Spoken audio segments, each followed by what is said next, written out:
wese uko ariko kwese arafise uburenganzira bwo kuja mu ntahe y'icese kumviriza ibiriko biravugwa, abo mumenyesha makuru abo wundi wese. Igihe rero sentare ibona yuko hari ibintu vyohava bivugwa vyohungabanya umutekano canke bitabereye ku karanga k'abantu, arashobora kuvuga ati ndasavye yuko abari ngaha basohoka kugira ngo baburanishe mu mwiherero. Umumenyesha makuru aremerewe gutanga amakuru y'urubanza ruriko ruraburanishwa igihe ruburanishwa mu ntahe y'icese, kuko nta kinyegezwa kiba kirimwo.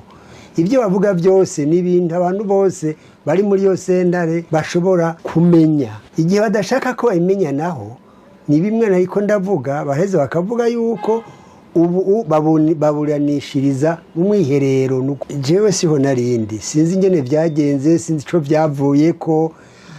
Hari naho uwo mumenyesha makuru hari ibyo yoba yavugiye hejuru bikatuma umucamanza ashavura, mugabo atari uko simbona igituma uwo mumenyesha makuru uwo musohora. Mumenyesha makuru nawe nyene arigisha, nico gituma abantu bose bategerezwa kumviriza ibyo abacamanza bariko baravuga, ibyo abantu bariko bariregura, kuko nabo nyene naho utavuga ngo baraca imanza, mugabo baraheza bakaraba ati uru rubanza rwaburanishijwe neza canke rwaburanishijwe nabi. Mugabo birashoboka yuko bavuga bati uyu munsi ntidushaka yuko abamenyesha makuru bafata amasanamu.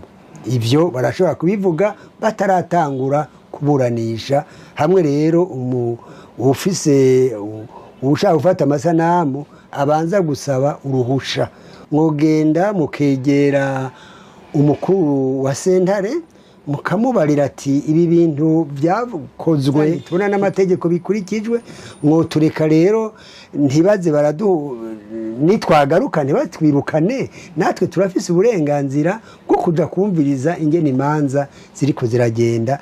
Hanyuma rero barashobora abacamanza nyene kugira akanama kabo, erega nabo nyene n'abantu umuntu arashobora kwihenda, ivyo birashoboka.